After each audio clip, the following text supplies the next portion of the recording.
I'm Stephanie Vaughn. I am the co-founder and president of the Morgan Leary Fund.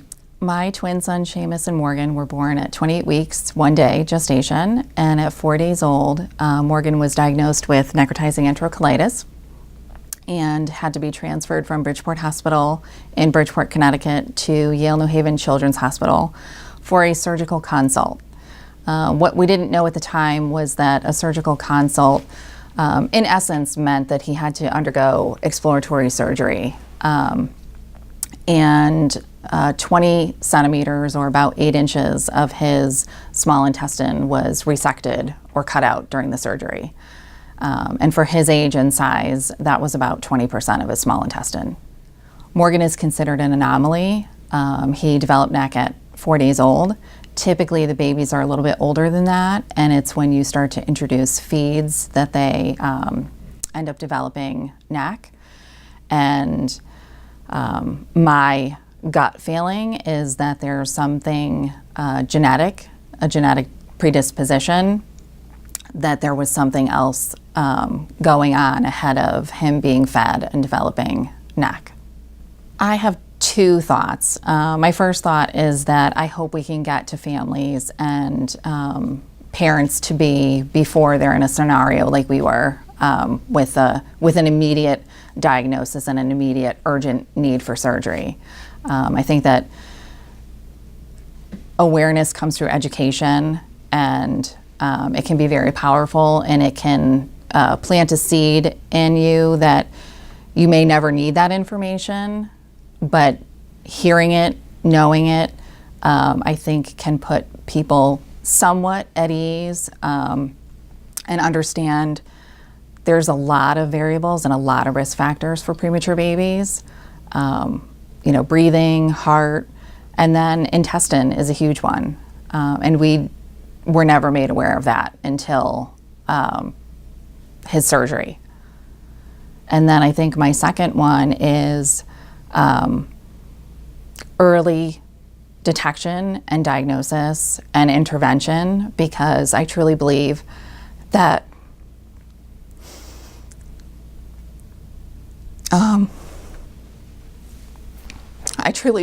Morgan is a true testament to early diagnosis and intervention.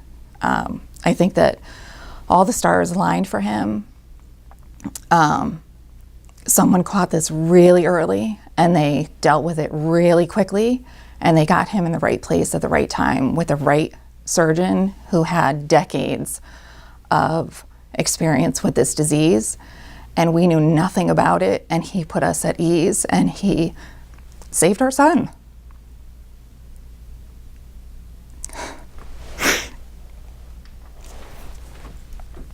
I think I've said it several times, probably not to him directly, but he did. He saved. Sorry, we can edit that out. He saved our son, and we didn't even really know that he needed to be saved, because we really didn't understand the dire situation that he was in, and the level of care that he received and that we received, and the understanding that we did have, and the rapidness that they took over and got him where he needed to be. When we say that we know we're lucky, we really do know that we're lucky, because 50% of the kids that are in Morgan's situation don't survive. And we didn't even know that until after the fact.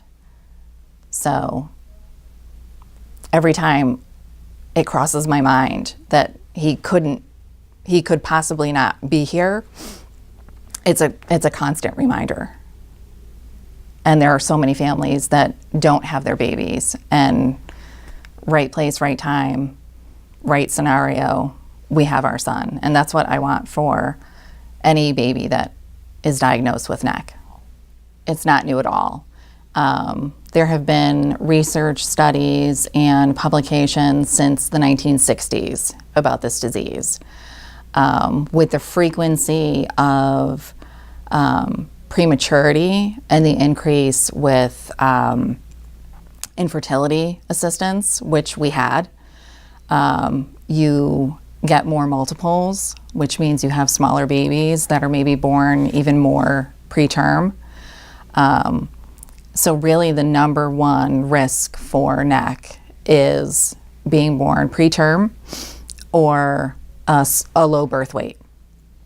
But really any newborn under 5.5 pounds has an increased risk just because the intestine, the gut is immature, and the baby's just, their whole body, they're just immature. NEC is the second leading cause of death in premature infants. It affects about 9,000 babies in the US every year. For very low birth weight babies like Morgan, who weigh under 3 pounds, the risk for NEC is about 1 in 14. And the costs associated with NEC easily run $500 million to $1 billion a year in the US. And that data is probably a little outdated. NEC is a rare disease. In the US, that means that there's less than 200,000 cases in the country. And I think because it's predominantly premature babies, just by virtue of the number of babies that are born prematurely every year and the percentage that can potentially develop NEC, it fits into the rare disease category. But it's a little bit like, I liken it to a cancer where the treatment, if it's surgical, is to cut the damaged intestine out, and then effectively the baby is cured because they no longer have necrotizing enterocolitis. But NEC is the leading cause of short gut disease in infants, which is if you lose, I believe, more than 50% of your small intestine, and it affects absorption, nutrition, weight gain, and that in and of itself is a secondary rare disease, and it has lifelong implications for the baby. From a surgical perspective, he was released from his surgeon 8 days after he came home from the hospital. So he had a first surgery and had 20% of his small intestine removed. And then about 6 weeks later, he had a secondary surgery to reconnect the healthy intestine. So when he came home, he had a huge shark-like scar on his stomach, but other than that, he wasn't attached to anything. He didn't need supplemental feedings. He didn't have a feeding tube. None of the things that they would have in the NICU. And at 8 days old, we had to follow up with the surgeon, and he said to treat him as normal. So there was no reason to believe that he would have complications from the surgery, meaning physical complications like at the surgical site. But he was in the hospital for 109 days, and he was developmentally delayed in all aspects, as most preemies are. And the more premature they are, the longer they're going to stay in the hospital. And what we were told initially was both boys would likely stay in the hospital until around their due date. And they were born at 28 weeks, which is right about 6 months. So the likelihood was that they would stay in the hospital for about 3 months. His brother came home the day after his original due date, so like right on target for that 3 months. And Morgan came home 3 weeks after that. And we had, based on his prematurity and his gestational age, 28 weeks, He qualified for home nursing care, visits weekly while they monitored his weight until he got to be about 10 pounds. So we didn't have to run him back and forth to the doctors for, weight checks and things like that. And then he also qualified for birth to 3 services, which is in-home support for the caregivers, parents, for physical therapy, occupational therapy, kind of giving you the exercises and the tools to engage them in a way that's going to support their development and kind of catching them up. So we had that. And at 27 months, he had his 30 to 36 month assessment at Bridgeport Hospital, where he was born, at their NICU follow-up. And he met all his milestones for 30 to 36 months at 27 months, including coping skills, which is sort of a nod to the fact that he was premature, that he had developed good coping skills. I guess it's not typical for them to be on par with those types of skills. And then as he got a little bit older, we went to preschool, and at 3 in Connecticut, the birth to 3 transitions to special ed services through the town, through your school. And when they came to the house, the woman that was interviewing us thought that he was really, really smart. So she didn't see all of the little idiosyncrasies with him. And so we did not get support for a good year between 3 and 4, because she thought that his intelligence superseded his need for assistance in school. So then at 4, we had gone back to them once, come back to them again, and she basically said, "You're just going to keep coming back until we give him services, so we're just going to give you services." He was, sort of borderline to be required to give it to him, but as a fierce advocate, we got him services, which he ended up with speech therapy, occupational therapy, and then when he turned 6, they reevaluate. So they evaluate at 3, and then they reevaluate at 6. And he was graduated out of services because they no longer felt that he needed it. And we were moving from Connecticut to Texas. So he was disqualified. He graduated. He was disqualified for services right before we moved. So when we moved to Texas, he wasn't getting any services. And this was kindergarten. So the second half of kindergarten, his teacher noticed that he was stabilizing himself to write. He'd sort of tuck his legs like behind his chair to like stabilize his core, to give him enough balance and coordination to be able to write. And she thought that he was lacking with the strength to keep up with the amount of writing that they had to do with his class. So we had him reevaluated privately, and we're getting him occupational therapy for his diagnosis was lack of coordination. So it's just a very general, he looks a little clumsy, he runs a little funny. But again, he's super smart, really creative, really empathetic. So if you didn't know that he needed a little extra help, he wouldn't get it. So we paid privately for it.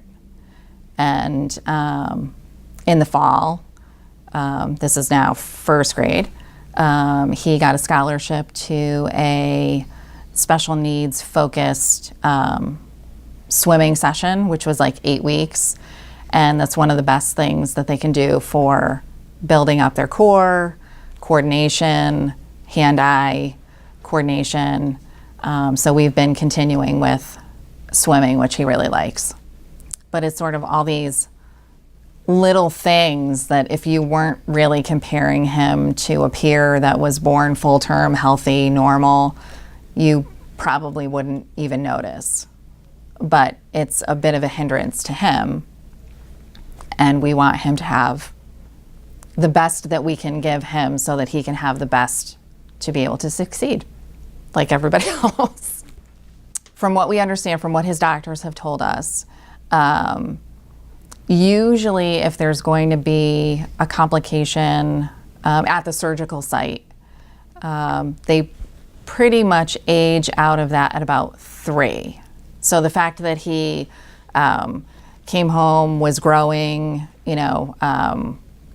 at a good pace. He outpaced his brother at about 8 months old, which was unusual. Usually babies that have had neck and have lost intestine are smaller. Yeah, it's unusual for them to, but again, his brother is a preemie with BPD and asthma, lung issues. So you're comparing a preemie to a preemie. But we were thrilled when he outpaced his brother at 8 months old. And from what we've understood with his pediatrician a little bit later, the amount of intestine that he lost and where he lost it, what functionally actually he lost, was probably in the best place that if you were going to have surgery and if you were going to have necrotizing enterocolitis, he had it in the best place to have the best possible outcome. So he does have some sensitivities to dairy and certain foods, but it could be, especially when you got into the 30-50% range and you get into short gut, it could be exponentially worse than it is for him. One of the things that you don't think about when the baby's coming home or when the baby's in the NICU is every time he goes in for a school evaluation, a physical, they ask, have you ever had surgery? So forever and a day, we're going to have to write on a form that he had necrotizing enterocolitis and he lost 20% of his small intestine at 4 days old. And we were in Florida at Disney World, and he was about 1.5 years and wasn't really articulate yet and got a stomach bug. We could see that he was in pain and he was crying, and so we called the concierge doctor at the hotel, and they sent someone to see him. And as soon as she took his, brief medical history, she said, I think it's just a stomach bug, and he's, got a gas buildup, which is giving him pain. But with his history, I don't want to tell you that there's nothing wrong. I think he should go to the Children's Hospital and get an x-ray so that we know that, nope, this is just a tummy bug. This is just, creating some gas, making him uncomfortable, and there's nothing wrong, like with the surgical site, or there's nothing impacting his intestine. So that was something that we had never experienced before. And, had to take the rental car and go to Nemours Children's Hospital, and he had to get an x-ray. And of course it was just a bug. There was nothing wrong, but we sort of have to have that thought in the back of our mind that he did have surgery and he did have a portion of his intestine removed. So there is the possibility that, is it just a stomach bug, or is it the indication that there's something else going on? And another piece of that is we have a family history of colon cancer in our family. My grandfather had a bout of it when I was about 11, survived, lived many more years, died from something totally unrelated.